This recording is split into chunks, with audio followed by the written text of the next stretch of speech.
सत्संग जी बड़े प्रेम से कहना, धन निरंकार जी। बोल सतगुरु माता सुदीक्षा सविंदर हरदेव सिंह जी महाराज की जय। तो सत्संग जी दास आज आपको एक घटना सुनाएगा। तो सत्संग जी दास एक किताब पढ़ रहा था और सत्संग जी उसके बीच कुछ सत्संग जी ऐसी बात लिखी थी जो सत्संग जी दास आज आपको सुनाएगा। आप जी के चरणों में प्रार्थना है वीडियो को सत्संग जी लास्ट तक ज़रूर सुने। तो सत्संग जी क्या होता है, जो सत्संग जी ब्रह्मा जी होते हैं उनको सत्संग जी अहंकार आ जाता है और सत्संग जी वह कहते हैं लोगों से, जो देवता हैं उनसे भी कहते हैं कि जो ये सृष्टि है ये मैंने ही रची है।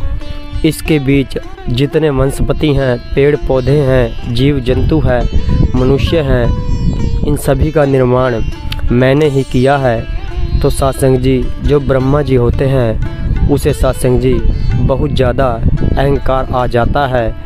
तो सत्संग जी फिर क्या होता है, जो ब्रह्मा को सत्संग जी अहंकार हो जाता है तो सत्संग जी ये बात इस परमपिता तक सत्संग जी पहुँच जाती है। तो सत्संग जी जो देवता होते हैं वो परमपिता से कहते हैं कि हे परमपिता, ब्रह्मा जी को अपनी सृष्टि की रचना पर अहंकार हो गया है, अब क्या होगा। ऐसे तो जो सारी सृष्टि है उसका संतुलन ही बिगड़ जाएगा।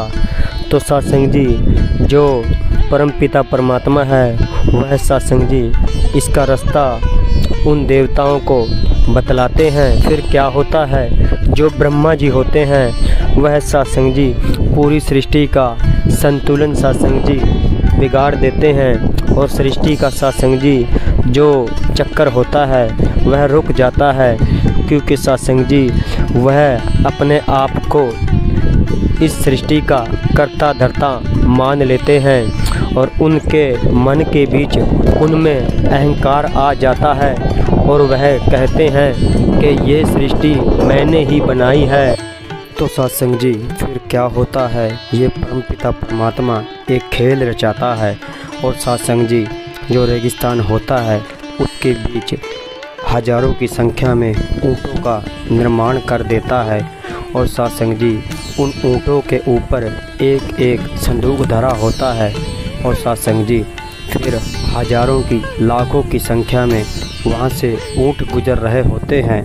तो सत्संग जी जो ब्रह्मा जी होते हैं वह उनके पास जाते हैं और जो ऊँट के मालिक होते हैं उनसे बोलते हैं कि आप कृपया ये बताएं ये जीव कौन सा है और इसकी रचना किसने की है, और जो इनके ऊपर ये संदूक है इसके बीच क्या है। तो सत्संग जी यह बात जब वो आदमी जो ऊँट के साथ होते हैं वह बतलाते हैं तो सत्संग जी जो ब्रह्मा जी होते हैं उनका अहंकार ख़त्म हो जाता है, क्योंकि सत्संग जी वह यह बतलाते हैं कि इस जीव की रचना इस परमपिता परमात्मा ने की है, इसकी रचना और किसी ने नहीं की।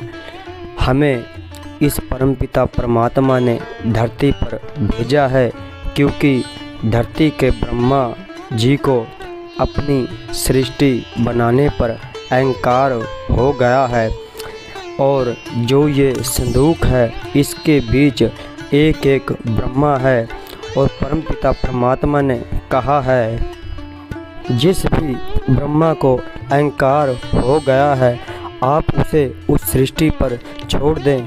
तो सत्संग जी जब ये बात ब्रह्मा जी सुनते हैं तो सत्संग जी उनका जो मस्तक है वह झुक जाता है, क्योंकि सत्संग जी जो ये परमपिता परमात्मा है ये सभी के घट घट की जानने वाला होता है।